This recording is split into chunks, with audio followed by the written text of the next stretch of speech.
Enjoy Bicara, dialog dan dialektika menarasikan kota Balikpapan secara instan dan mengedukasi lewat opini, data, dan angka.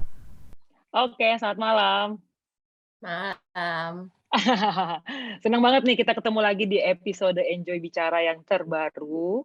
Semoga juga cepat keluar nanti ya, cepat bertelur jadi bisa didengarkan dan disaksikan oleh banyak orang. Nah, malam hari ini teman-teman di Enjoy Bicara nih excited banget karena kali ini kita membahas isu yang lumayan booming ya. Waktu pandemi kemarin kan orang-orang jadi sadar hidup sehat, sadar bagi waktu, sadar untuk mungkin lifestyle-nya mesti berubah gitu kan. Nah, malam hari ini Enjoy Bicara sudah kedatangan narasumber yang sangat tepat. Teman saya sendiri. Waduh, ini dia nih.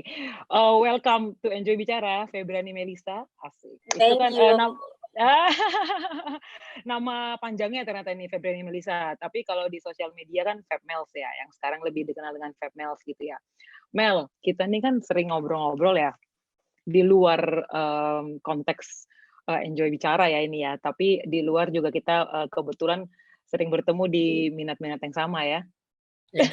Kopi, olahraga ya, dan lain-lain. Dan lain-lainnya mungkin disimpan aja ya, karena itu tidak usah di topik. Itu topik kita private ya. Nah, Yeah. kebetulan kalau secara pribadi sih aku Astrid sebagai host kita malam hari ini udah kenal Melisa ini prolog dari aku ya, tapi nanti mungkin Melisa bisa mengenalkan diri sendiri juga gimananya who and what-nya gitu loh. Nah, aku udah kenal Melisa sekitar kita dari kapan ya Mel? SMP, SMA gitu ya? Udah saling tahu-tahu kayaknya ya. SMA udah kenal karena kita SMP tahu-tahu karena sekolah kita deketan ya. Sekolah yang ya gitulah ya, dulu nggak ada nggak ada banyak sekolah. Jadi di situ aja pasti sekolahnya. Iya, di sekitar Lapangan Merdeka ya, 2 sekolah itu. Jadi teman-teman pasti udah bisa nebak di mana. Dan di SMA kita satu SMA dan mulai kenal di situ. Perjalanan panjang nih kuliah, mungkin bertemu di sosial media nggak terlalu gimana. Nah, begitu tahu beberapa tahun belakangan ini yang aku tahu Mels ini penggiat di dunia olahraga atau sekarang bahasanya sports enthusiast ya. Nggak juga olahragawati ya. Atlet udah belum sih? Penghobi gitu lah ini.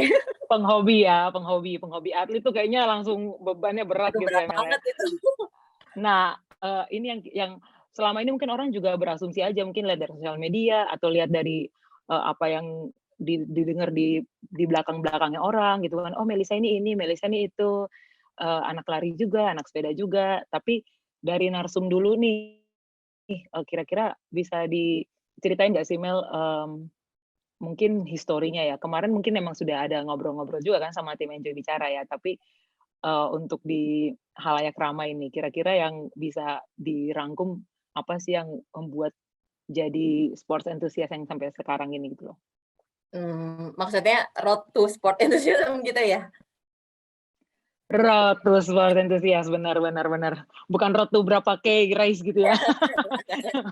Jangan ngomongin itu dulu. Jangan ngomongin, ya itu santai. Jadi gimana, apa yang membuat jadi tertarik di dunia olahraga secara umum nih?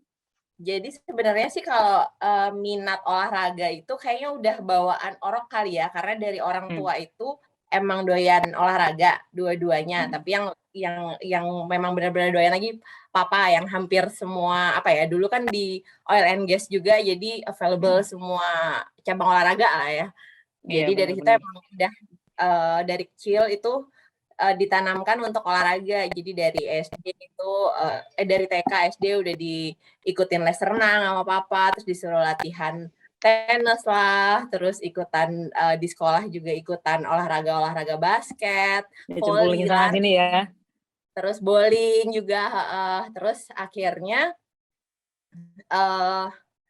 yang udah mulai rutin banget nih, terutama di dunia tadi diomongin lari kan ya. Lari itu dari tahun 2016 pada saat lifestyle apa ya, lifestyle lari itu lagi bener-bener in banget itu. Jadi kayak di jalanan tuh pasti ngeliat orang lari. Nah, itu tuh udah di situ tuh mulai bener-bener rutin untuk lari lagi. Karena sebelumnya cuma olahraga ya aerobik. Pokoknya tiap tahun berubah olahraganya tergantung mood. Sesuai kepengenannya apa ya, sesuai lagi yang pengen dipelajarin apa nih kira-kira gitu ya. Soalnya udah berbakat dulu udah lihat sih kalau yoga nih kayak udah mulai yoga juga. Zaman belum lari itu kan udah mulai yoga juga tuh Ya, kayak Mel. sebelum lari yoga, yoga sama Iya, iya. aerobik sama zumba gitu-gitu deh, biasalah. Apa Olahraga yang ada lah cewek. ya. Iya benar olahraga cewek. Nah, apa yang buat betah nih di lari nih kan? Yang lari kan lumayan lama nih. Berarti kalau 2016, 2022 ya. Udah 6 Sebenarnya tahunan ya. dari SD udah suka lari, tapi SD itu kan lari jarak pendek ya. Jadi di Mhm. sekolah terus diikutin lomba juga karena di sekolah termasuk beberapa yang tercepat lah. Jadi ikutin lomba sampai ke sempat Mantap ke banget. apa ya?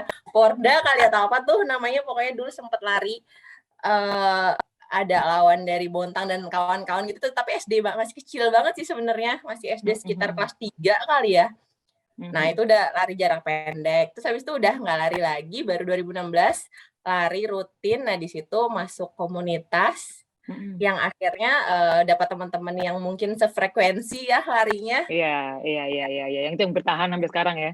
Bertahan sampai sekarang, terus ditambah 2019 itu kepilih untuk jadi peser Pokari. Nah, dari situ jadi rutin lagi untuk apa ya, bukan rutin lagi sih, jadi makin rutin lah untuk Makin lari dan rutin. juga memposting di sosial media ya untuk menginfluencer lah kan. Iya. Arah tim Pokari juga yaitu supaya untuk memberikan apa ya, positif influence ke halayak ya bahasanya. Iya. Nah, buat teman-teman yang kira-kira belum familiar nih, kira-kira pacer tuh ngapain sih gitu kan? Maksudnya kita tahu kadang-kadang mungkin udah saking lari itu udah jadi hal yang umum ya sekarang, tapi mungkin orang di istilah pacer itu tugasnya ngapain dan bisa kepilihnya tuh gimana sih gitu. Kok aku pengen tahu juga gitu kan. Soalnya pacer tuh nggak sembarangan orang sih kalau yang setahu aku ya. Si pelari mula-mula ini gitu kan. Yang suka-suka lari juga cuma lagi ya gitulah. Tapi ya itu nanti bisa kita latih lagi kan. Tapi pacer ini biasa ngapain aja Mel yang bisa diceritain? Karena Pokari juga lumayan kan dia untuk dia seleksi dan dia maintain semua tim pacernya gitu. Ya, jadi kalau pacer nih kan sebenarnya pemandu kecepatan ya. Kalau di semua event lari itu rata-rata di event lari road sih yang ada pacer kan. Kalau trail nggak pernah ada pacer sih. Jadi dia pemandu waktu. Jadi pada saat misalnya si pelari ini, tapi dia nggak punya smartwatch atau nggak menggunakan aplikasi, tapi mempunyai target di dirinya sendiri untuk bisa finish. Misalnya event 10K nih ya, dia punya target untuk finish misalnya perdana gitu, jadi target ini 1,5 jam, jadi dia tuh harus mengikuti pacer yang 1,5 jam. Itu tuh biasanya kita pacer tuh pakai menggunakan balon ya, biar bisa dilihat pelari-pelari, karena kan kalau cuman di bib gitu, yang bib di dada atau di belakang tuh nggak kentara, jadi kita balon, di situ ada tulisan tuh ntar ini pacer 1,5 jam atau pacer 1 jam, pacer 1 jam 10. Nah di situ biasanya dari pelari kan punya target ya, kan pelari dia tuh pasti punya target, entah kecapean atau enggak ya. Kita mau santai-santai doang atau kita mau ngejar personal best, kan otomatis kita pasti ada target dari diri kita sendiri, dan yang kadang-kadang itu juga yang tahu juga kita sendiri, jadi kita ngikutin dari pace itu. Nah si pacer ini dia harus berlari konsisten dari awal sampai akhir.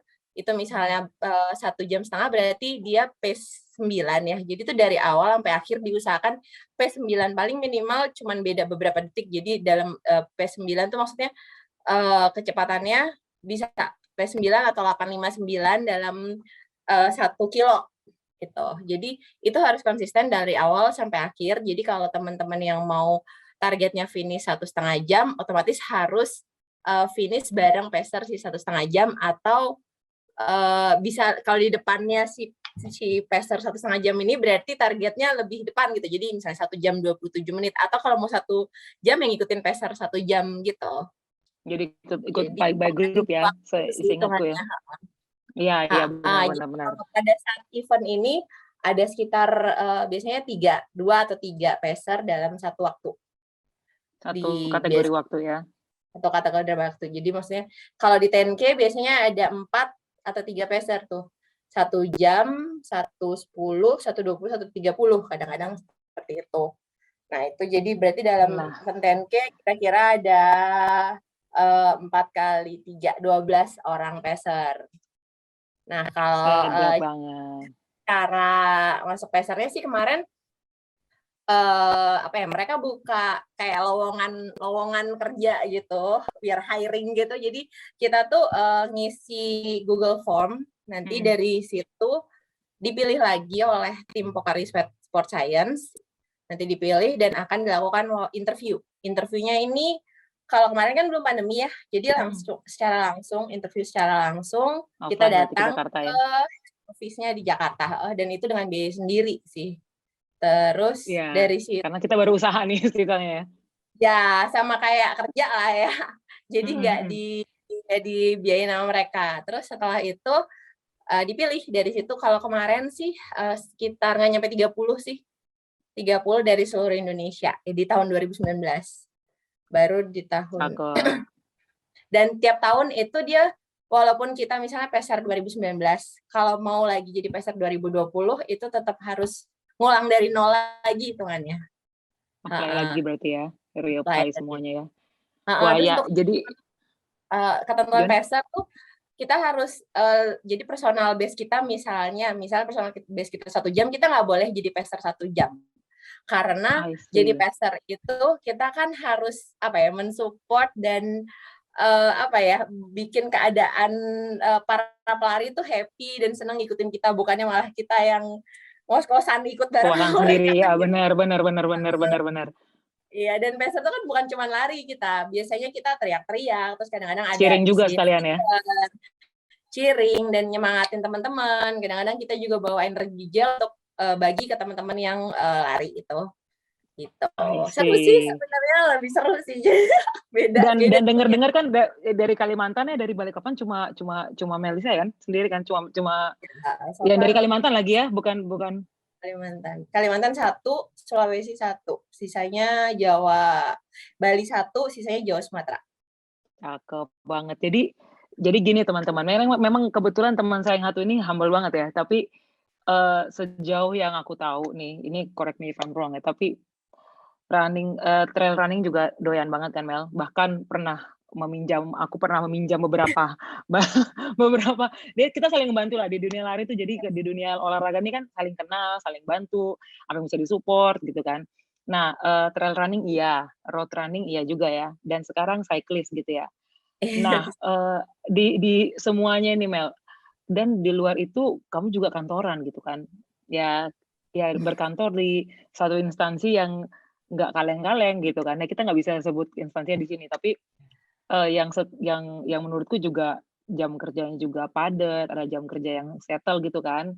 Nah, di luar itu juga, above all that, juga seorang ibu gitu.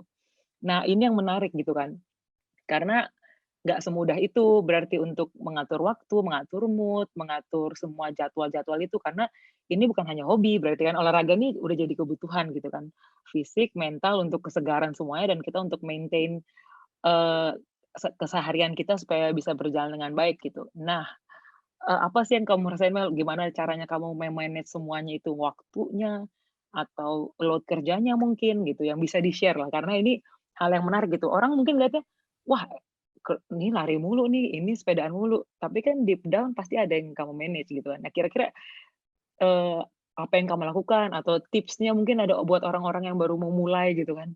Aku pengen olahraga nih, tapi waktu aku susah. Nah, itu kira-kira tips sederhananya yang praktikal tuh apa aja sih yang kira-kira udah berjalan sejauh ini gitu loh? Yang pengalaman ya, namanya manusia kan pasti apalagi tadi dibilang masalah mood itu yang biasanya paling susah ya. Terus udah gitu Benar. biasanya yang susah itu untuk memulai ya. Niat udah ada tapi untuk memulai itu yang susah. Jadi sama sih, biasanya juga kadang-kadang kan sekarang karena sering lembur, jadi akhirnya biasanya olahraganya di pagi hari, jadi di sebelum jam kerja. Nah, itu tuh emang susah sih, kadang-kadang pengen bangun. Bangun tuh emang hal yang paling susah, tapi akhirnya ya emang diniatin dan punya target sama diri kita sendiri supaya bisa lari, karena udah pasti malam kan susah tuh, itu paling, karena kalau sekarang kan lagi lagi WFH ya, karena pandemi juga WFH jadi itu masih lebih gampang. Tapi pada saat kemarin pas WFO itu ya itu biasanya saya ya nentuin waktunya di pagi hari, pokoknya ditentuin jam kerja jam sekian sampai jam sekian, berarti diusahakan sebelumnya atau setelahnya. Dulu juga pas pulang masih rutin jam 6 itu masih bisa lari malam, tapi malam kan karena cewek takut tuh kalau sendirian, jadi otomatis bergantung pada teman atau pada komunitas.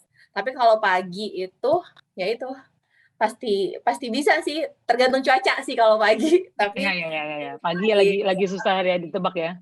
Lagi susah. Jadi emang pagi. Terus kalau untuk niat ya karena berapa kali nggak tahu ya, karena emang dari dulu doyan banget olahraga. Jadi kalau nggak olahraga tuh malah jadinya lemes gitu. Iya. Malah agak jadi cranky mungkin ya, jadi malah ya. Yes. Karena kalau abis olahraga itu ada hormon endorfin kan, kata orang-orang tuh yang emang benar-benar bikin happy. Terus ya walaupun capek tapi happy gitu. Terus udah gitu satu lagi nutrisi tetap diiniin sih, tetap dicek. Maksudnya diperhatikan. Karena kan biasanya kita abis latihan ya udah males makan, males sarapan, terus makan juga mungkin yang sembarangan atau cuman kadang-kadang ngopi doang itu kan udah bikin kenyang, padahal kan nutrisinya kurang gitu. Itu juga ya. Iya. Kalau 1-2 kali nggak berasa, tapi kalau rutin itu berasa kalau nutrisinya kurang. Dan juga jam istirahat sih, jadi otomatis jangan kalau mau lari pagi ya jangan begadang karena ya itu tips yang sangat penting gitu. Nggak Netflixan malam gitu ya, nggak nonton, nggak apa gitu, nggak nongkrong sampai malam gitu ya. Tentuin prioritas sih sebenarnya. Jadi kalau prioritas kita yang mana, sama-sama waktu sama keluarga juga ya itu malam kan biasanya pulang kerja. Jadi sebenarnya bisa sih karena Tuhan ngasih 24 jam ya, itu waktu yang cukup panjang gitu. Tapi kadang-kadang kita yang ngaturnya itu apa ya, lebih berdasarkan mood dibandingkan prioritas ya. Iya benar-benar. Nah kita kan yang biasa kita lakukan nih kan sebagai penggiat olahraga, apalagi kalau misalnya kemarin-kemarin kalau ada race offline atau mungkin main sepeda di luar yang lomba-lomba gitu ya, pasti ada latihan nih, ada waktu latihan. Dan di luar memang di jadwal latihan untuk area offline dan suka lari dan sepedaan itu sebagai anak Balikpapan ya. Nah, tadi kan sudah sempat ke-mention dikit tuh, bahwa sistem keamanan lah atau waktunya kapan bisa malam atau pagi gitu-gitu. Nah, suka dukanya apa sih Mel? Kita ini di Balikpapan Mel. Mengolahraga di Balikpapan ya lari ya, maksudnya kita nggak ada running track nih misalnya gitu. Kita nggak latihan seperti mungkin kemarin-kemarin kan sempat ikut Iruni ya, itu latihan di satu tempat yang emang dedicated gitu kan. Tapi kalau kita lagi persiapan latihan misalnya persiapan lari jauh, wah itu kita punya pengalaman masing-masing. Tapi maksudnya kali ini boleh tahu nggak dari narasumber kita, narasumber enak banget loh ngomongin narasumber. Berat banget. Nah, itu kayak menggali ku gali gitu. Nah, kayak dari narsum kita malam ini nih plus minusnya kita berolahraga sebagai anak Balikpapan ya. Walaupun kita emang orang Balikpapan, tapi kita pasti bisa punya pengalaman pembanding atau suka dukanya apa sih gitu. Lari ya terutama ya. Lari terutama. Kalau lari sih sebenarnya suka dukanya kan ada sih beberapa spot yang enak untuk lari. Cuman kalau lari di jalanan itu yang sedihnya tuh trotoar itu kadang-kadang bukan buat pejalan kaki atau bukan buat orang, tapi buat ya misalnya orang jualan atau bahkan ada parkir motor. Nah itu salah satunya kalau lari di jalan ya apa ya sedihnya di situ. Terus nggak ada track lari, apalagi kalau kita mau speed session. Nah speed session kalau speed sessionnya gimana nih? Nah, waktu itu masih Iruni kan kita minjem lapangan Sudirman ya namanya. Iya, lapangan Sudirman kan itu kan punya TNI. Tapi kan kalau untuk umum tuh apa ya nggak enak gitu loh kalau kita mau datang sendiri ke sana, apalagi bukan lapangan untuk umum kan sebenarnya itu, jadi terbuka untuk umum tapi sebenarnya bukan untuk umum gitu. Gimana sih Mas? Iya, terbatas untuk pemakaiannya karena kan harus izin inilah, izin itu gitu kan. Ya, betul. Nah, itu. Jadi kalau speed session kita agak susah. Jadi harus nyari track-track yang ini. Sama ya itu kalau lari di jalanan tuh kadang-kadang kan nggak ngerasa aman ya. Entah motor atau mobil juga, walaupun sebenarnya kita udah biasa lari karena kita biasa lari, jadi kita merasa ya udahlah udah biasa. Tapi kan sebenarnya nggak aman juga gitu loh untuk untuk orang biasa gitu yang nggak biasa yang misalnya kan kita harus lawan arah atau seperti itu. Apalagi kalau kita ramean komunitas kan tuh nggak cukup ya Nggak cukup tempatnya, aman ya. nggak aman lah gitu kan Iya, ya. nggak aman, nggak cukup apa namanya nggak cukup akomodatif lah ya untuk kita olahraga lari ya khususnya. Nah, ada personal favorite nggak sih? Ini ada titipan pertanyaan dari sponsor nih, Cileh. Titipan pertanyaan, personal spot untuk lari gimana? Spot Personal yang enak buat lari ya. Kalau saya kan enak lari dari rumah tuh ya berarti kota. Tapi kalau emang spot khusus untuk lari sih sekarang itu di kompleks-kompleks ya, salah satunya di Grand City. Ya, Grand Itu City enak ya, banget iya. karena rutenya kan lurus balik gitu. Tapi masih merasa nggak aman sih di situ karena kendaraannya kan agak apa ya ngebut ya. Iya benar-benar. Ada waktu-waktu yang kira-kira nggak aman nggak sih? Maksudnya kita emang ada beberapa pengalaman orang yang nggak enak ya lari malam, cewek sih khususnya Ya. sendirian. Ya sekali lagi itu lumayan jadi warning juga buat kita perempuan yang nggak mau lari sendirian. Mungkin kalau malam kita lebih berkelompok gitu ya. Pernah ada pengalaman nggak sih Mel? Pengalaman nggak Kalau enak lari malam yang syukur sih tidak nggak ada. aman? Nggak ada sih karena kalau malam saya prefer dan nggak jauh dari rumah tuh lari di BDI. Karena di I situ see. kendaraan tuh nggak banyak, cuman terbatas dan apa ya? Dan security-nya juga ada di beberapa spot. Jadi ngerasa lebih aman sih untuk lari di situ. Kadang-kadang kalau emang harus lari sendiri juga sampai malam, ya udah niatin di situ sih. Menurut saya sih termasuk aman di BDI. Iya Kalau benar, lebih preferensi luas ya. ya. Iya. Kalau di jalan raya pernah, maksudnya gini kayak misalnya aku mungkin ada pengalaman yang gak enak misalnya diganggu orang atau gimana misalnya gitu ya. Tapi yang lebih baik milih yang tempat yang aman mungkin ya atau gimana? Kalau di Daripada jalan untuk sih itu. sebenarnya di jalan tuh nggak enaknya kadang-kadang dipanggil-panggil ya, apalagi kalau sendirian Iya. gitu. Iya. Ya. Tapi kalau saya sih prefer yang tadi mungkin di kompleks yang security-nya agak lebih aman di BB juga tuh lumayan. Tapi mungkin agak rame ya kendaraan karena banyak gang-gang kan ya. Jalur umum, iya. Ya, jadi lebih prefer sih di kompleks sih kalau sendirian. Karena ada security di mana-mana. Iya benar. Ya. Nah, ini sebenarnya kita nih ternyata ngobrolnya lumayan asik juga Mel ya. Nah, kalau maksudnya waktunya ternyata berjalan cepat gitu, aku juga nggak nyangka.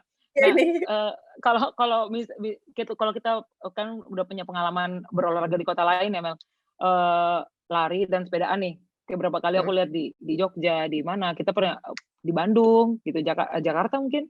Nah, kira-kira di balik kapan? Kalau misalnya kita sebagai anak sini nih, apa sih yang kita harapin ada perubahan seperti apa gitu untuk mewadahi kegiatan olahraga yang sedang digandrungi ini karena skupnya makin besar kan, makin banyak orang yang sadar berolahraga, makin banyak yang orang suka lari, sepedaan gitu. Ya paling nggak buat 2 olahraga itu dulu deh, yang secara skupnya lebih luas ya, karena di Balikpapan kan orang akan keliling-keliling kota lah.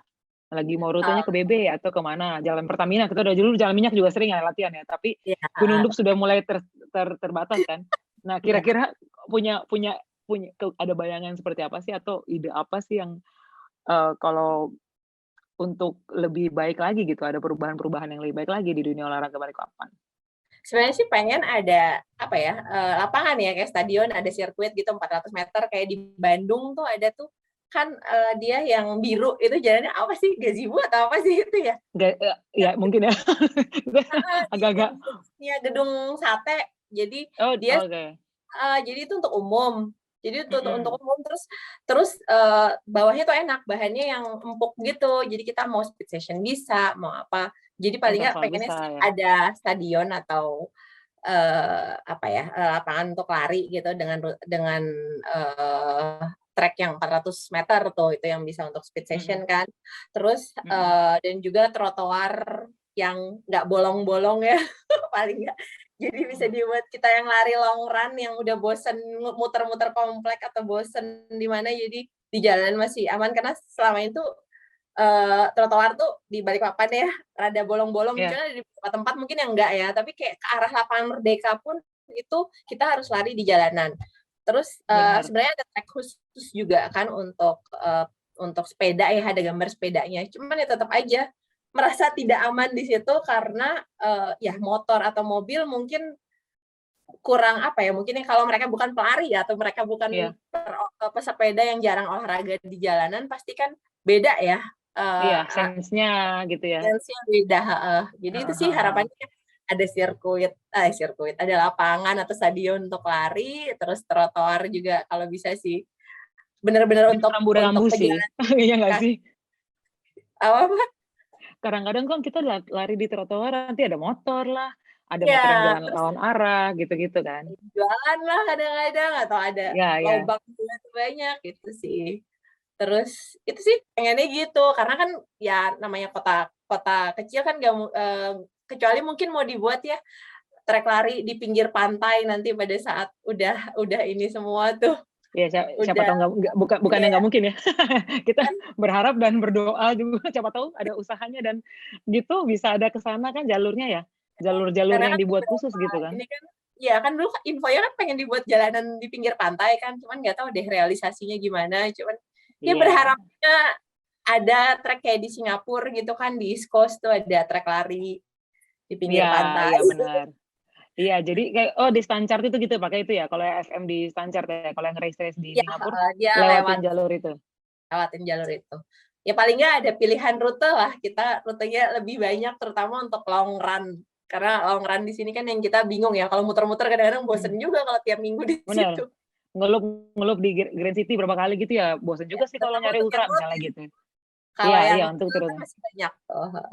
Trail masih banyak. Apalagi kemarin kayaknya sempat lihat mulai paddling nih di mana nih? Boleh ceritain nggak? Itu soal informasi baru juga. Ada beberapa orang yang mulai kasakusuk kan. Ada olahraga itu udah mulai ada beberapa teman-teman yang mulai ngikut nih. Tapi itu boleh dikasih info nggak teman-teman? Stand up paddle ya. Nah, itu boleh dikasih info nggak ke teman-teman yang mungkin belum tahu, mungkin belum familiar itu gimana sih? Newbie juga sebenarnya sih masih belajar. Justru karena newbie kan, sama-sama belajar. Tidak semudah itu. Ada tekniknya. Jadi mendayungnya tuh ada tekniknya juga ternyata dan nggak mudah gitu kan. Kita biasanya dayung pakai tangan dan ternyata itu tuh dayung yang bener pakai badan gitu. Dan lumayan ya effortnya ya.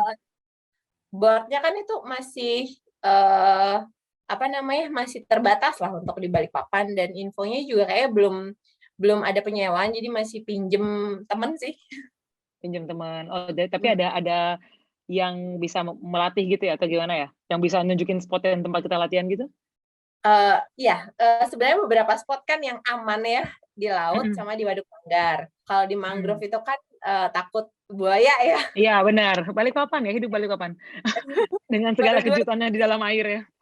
Yes, baru 2 itu sih. Tapi kadang-kadang mereka juga masih ada yang beberapa yang berani untuk di mangrove itu. Karena emang view-nya keren dan beda gitu. Tapi itu dari yang kita biasa lari ya itu ngaruh karena kan itu mirip mirip nge-squat gitu, semi squat. Iya. Semi squat ya. Karena kita tahan di situ ya. Kakinya yang mesti kencang ya. Untuk keseimbangannya. Yes. Keseimbangannya lumayan PR soalnya dan itu akan sama-sama gugupnya kan mau dayung kayak atau mau seimbang gitu kan. Nah, angin dan ombak gitu. Nah, itulah. Nah, ini sebagai salah satu sport entusias di Balikpapan yang lumayan aku kenal baik dan berprestasi bukan hanya antusias tapi berprestasi juga gitu Mel. Kira-kira ada tips loh sebelum kita mau menutup ini ya. Ini sepertinya udah mulai di ujung-ujung nih. Nah, tapi kira-kira ada hint nggak atau ada tips buat teman-teman yang oke, kayaknya aku mau mulai berolahraga nih gitu. Ya sama perempuan mungkin atau teman-teman secara luas lah. Kira-kira apa sih tipsnya gitu yang sederhana tapi praktikal gitu. Yang sederhana sih jangan kalau emang udah pengen olahraga niatnya tuh dibenerin terus target jangan muluk-muluk dulu lah. Kalau emang kita belum pernah lari 5 kilo, ya targetnya 5 kilo. Dan untuk lari itu nggak masalah speed aja. Karena yang saya tahu orang-orang baru lari itu pengennya ngebut larinya. Sementara untuk imunitas dan juga untuk kalau yang mau menurunkan berat badan itu lebih baik lari yang santai lah. Kita ngomongnya easy-run. Jadi kita masih bisa ngobrol, masih bisa senyum-senyum kalau ada tukang foto gitu atau masih lihat bisa, ya. Yes. Yang penting masih santai lah, jangan terlalu ngos-ngosan banget dan yang paling penting tuh ya niat sih. Jadi jangan jangan nanti aja, itu nggak bakal mulai. Jadi kalau kita mau mulai, ya udah mulai, bangun walaupun bete, walaupun sampai pakai sepatu itu kadang-kadang aduh males, ganti baju Iya, tuh iya. males.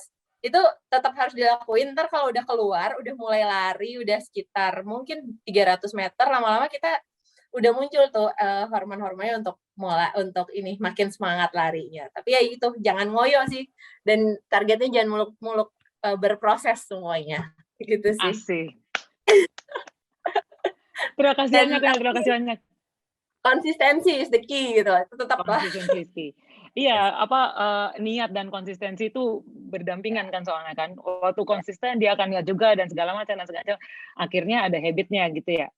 Karena habit olahraga kan dibangun kan, nggak maksudnya buat teman-teman yang dengerin ini, yang Melisa lakukan ini bukan hanya 1-2 tahun, tapi udah way back dan dibangun terus, ya nggak menutup kemungkinan ada waktu-waktu yang bikin demotivated gitu ya, tapi harus dibangun lagi gitu kan.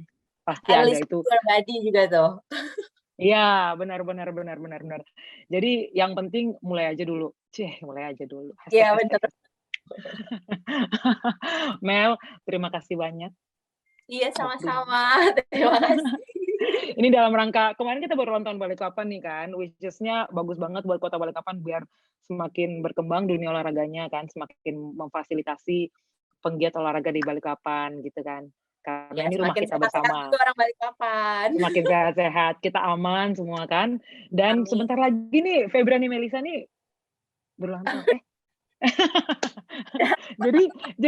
jadi ini waktu yang baik juga untuk nge-launch prestasi-prestasi yang sudah ditelurkan oleh teman saya yang satu ini. Bukan mau jangan bilang ibu ya, teman kita tersalah jangan.